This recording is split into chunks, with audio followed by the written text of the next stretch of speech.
Gracias, muy buenos días y muy buenos días a todos los televidentes. Estaba viendo muy concentrada, viendo el informe de Dabeiba, el reporte de Jason que estábamos comentando. Este caso de los falsos positivos, esto queda demostrado, aunque algunos sectores, incluidos algunos a los que usted pertenece, han intentado, digamos, ¿cómo decirlo?, bajarle el perfil, esconder la realidad. ¿Usted cómo ve esta situación de Dabeiba? No, nosotros nunca hemos bajado el perfil ni hemos ocultado que lamentable en Colombia algunos miembros de la fuerza pública se apartaron de la obligación constitucional y legal y cometieron delitos por los que tienen que responder. Lo que tampoco hemos permitido que se niegue es que así como hay falsos positivos, hay falsas víctimas. Y hay una serie de historias y de militares y policías hoy privados de la libertad por falsos hechos. Entonces, mire, aquí no se trata de negar nada ni de tapar nada, se trata de buscar algo que parece redundante, pero es la verdad verdadera. Y que los responsables de todos los delitos tengan que pagar por ellos. Lo que pasa es que nosotros no podemos permitir ni un extremo ni el otro, ni la injusticia de negar la verdad y los derechos que tienen las víctimas, ni tampoco permitir que a través de un montón de falsas víctimas se busque también estigmatizar toda una institución que, como las fuerzas militares y de policía, que han cumplido una obligación constitucional y legal.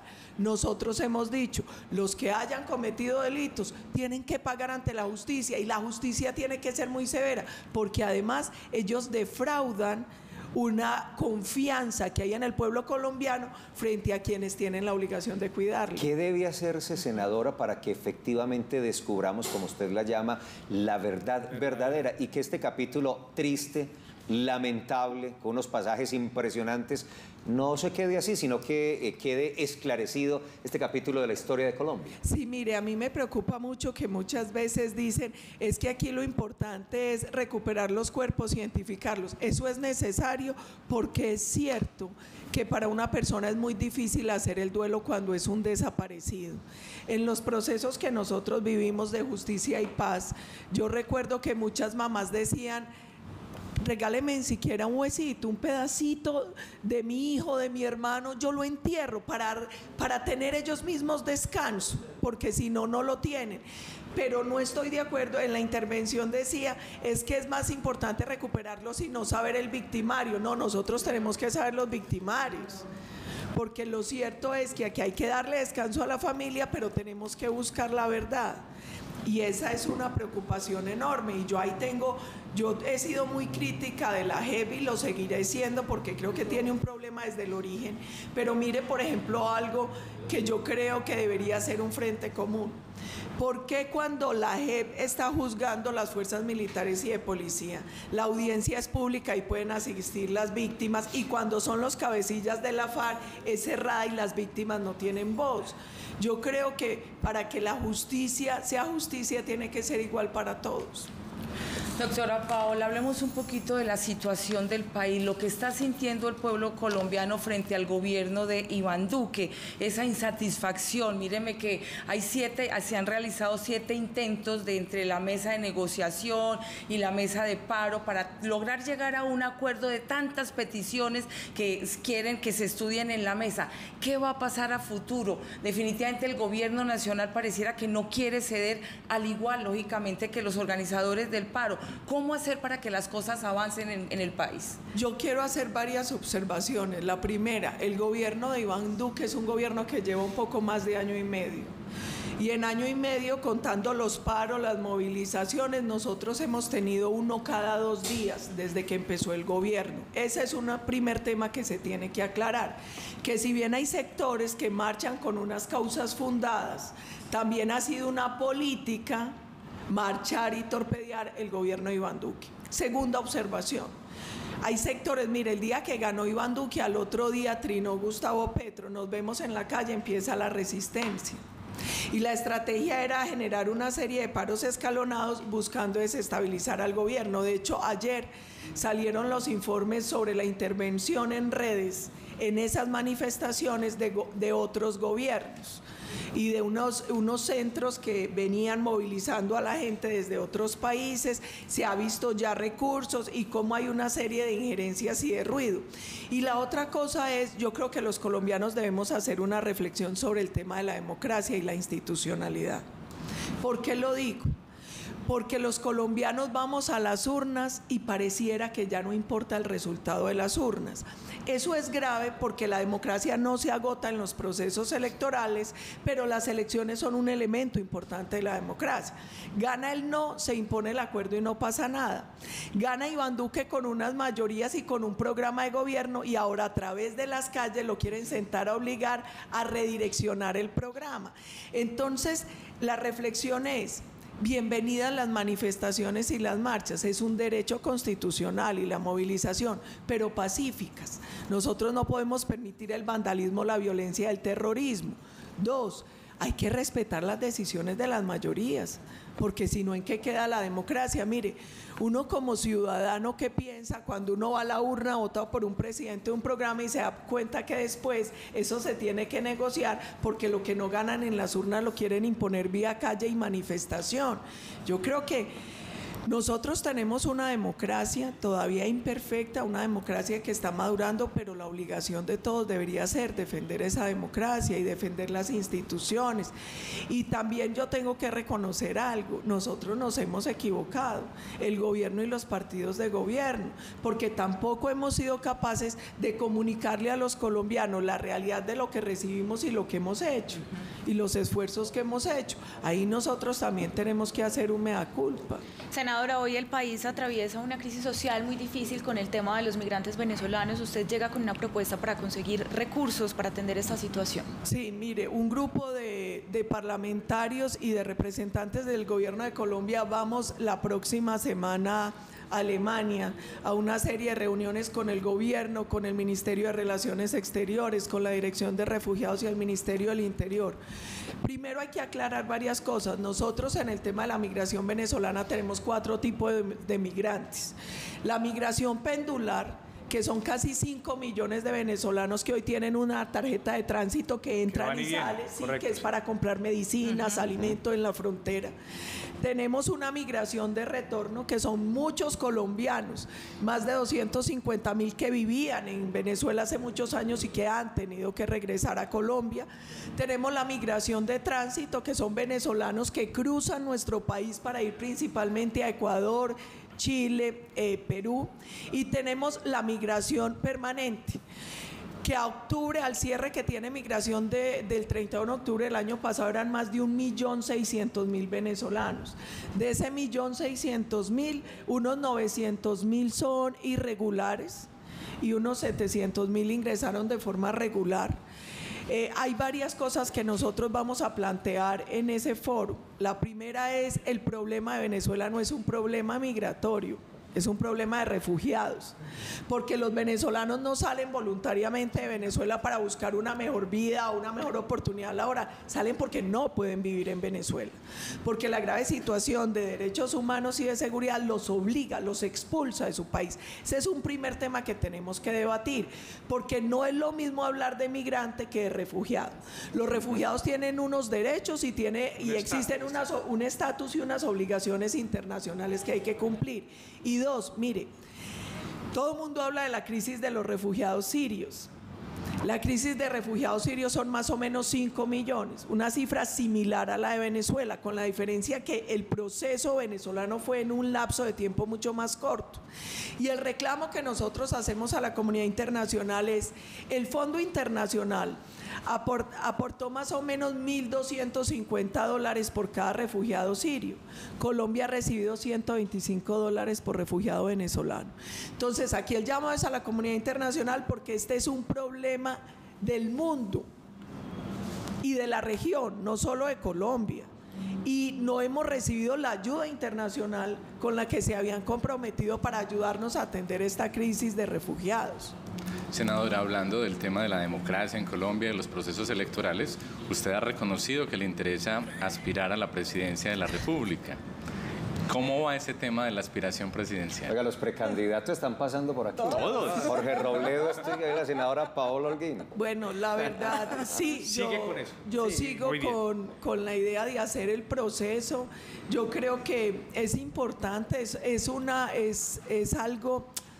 A mí me preguntan que cuándo decidí que iba a ser presidente, a los 4 años. Y he trabajado y me he formado buscando eso, no como una obsesión.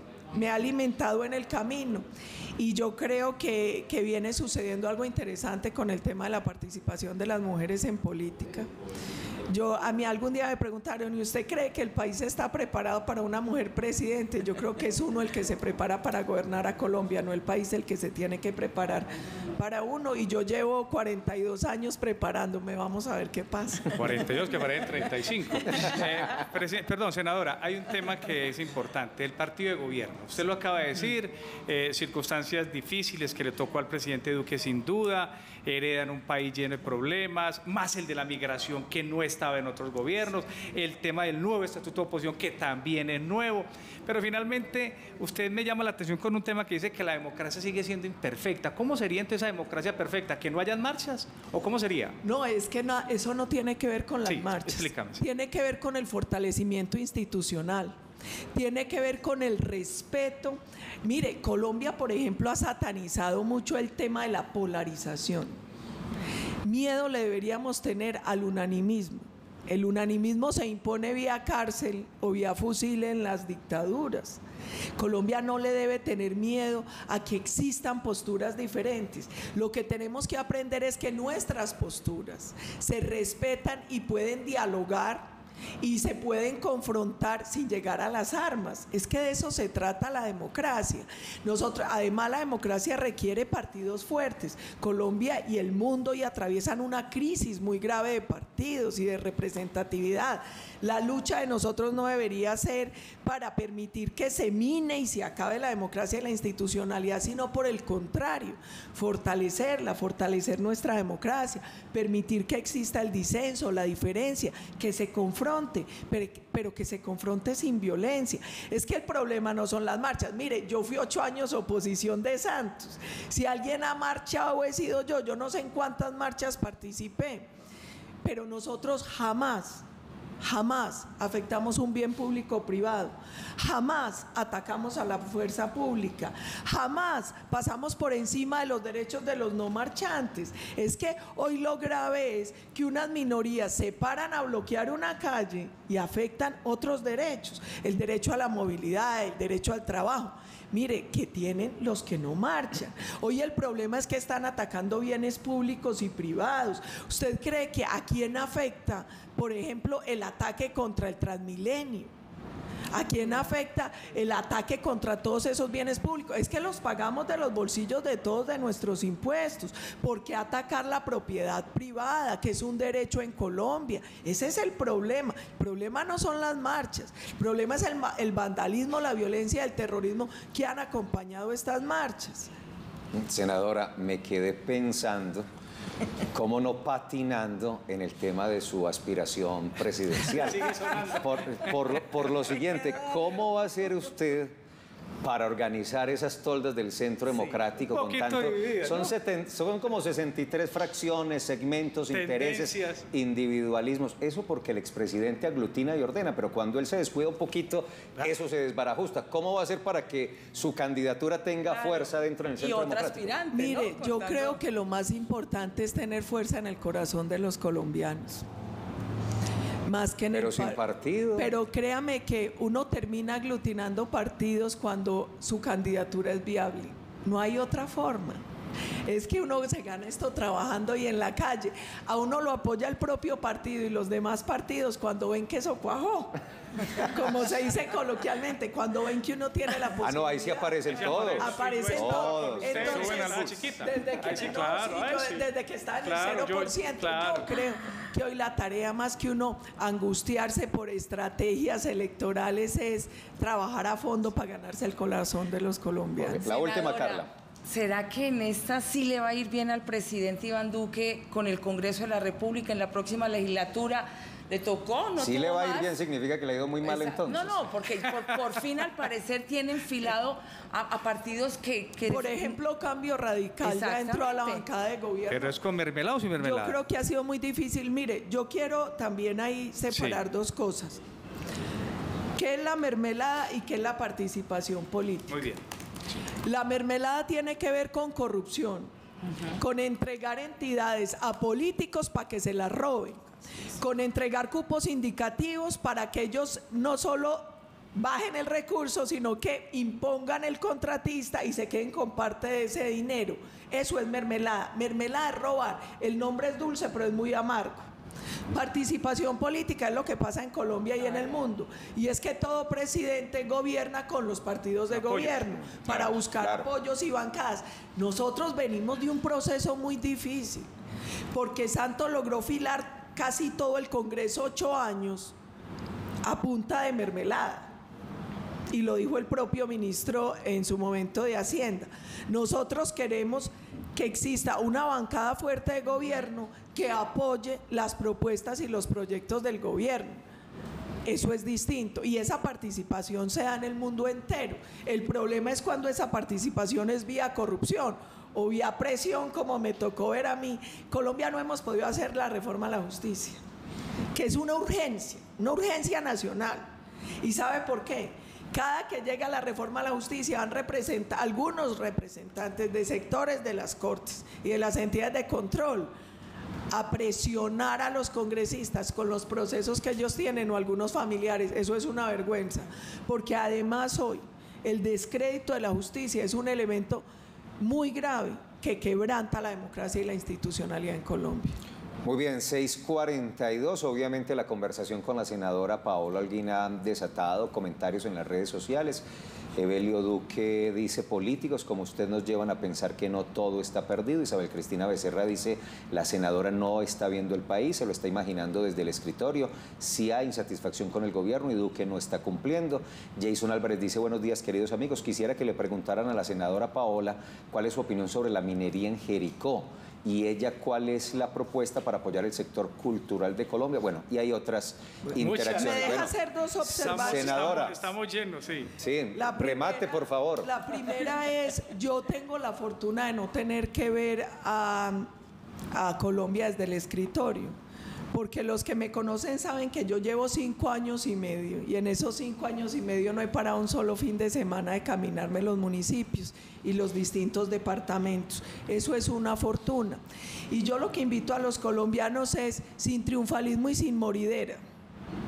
Yo no estoy diciendo que todo está bien, pero créanme que el negativismo se contagia Jericó. y nos impide crecer. Frente al tema de la minería, Jericó. no solo de Jericó, de Colombia. Esto se convirtió en un debate ideológico y no técnico, de sectores que dicen sí o no a la minería. Uno cada caso de minería lo tiene que ver de manera particular. Yo entiendo que Jericó tiene una vocación distinta a la vocación minera, pero yo también invito a que conozcan técnicamente el proyecto, porque se ha dicho muchas mentiras frente al proyecto de Jericó. Se hablan de unas piscinas de oxidación que no van a existir, se habla del tema del agua. Mire, mitos frente a la minería. Uno de los discursos es o minería o agua. Y la minería es uno de los sectores que no usa tanta agua. El sector que más agua utiliza es el sector agropecuario. Yo no oigo a nadie decir agricultura o agua.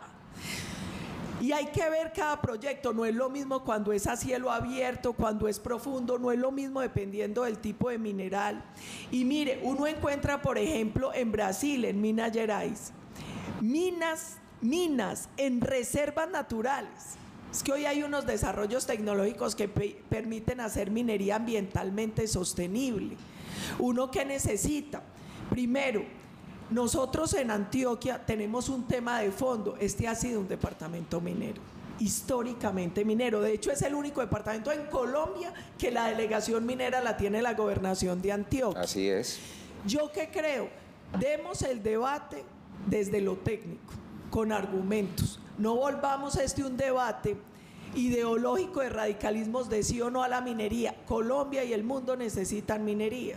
pero hay que hacer minería sostenible. Y la minería que más daño hace en Colombia no es de las empresas legalmente constituidas que además tienen que responder en bolsa en distintos sectores, es la minería que hacen criminales.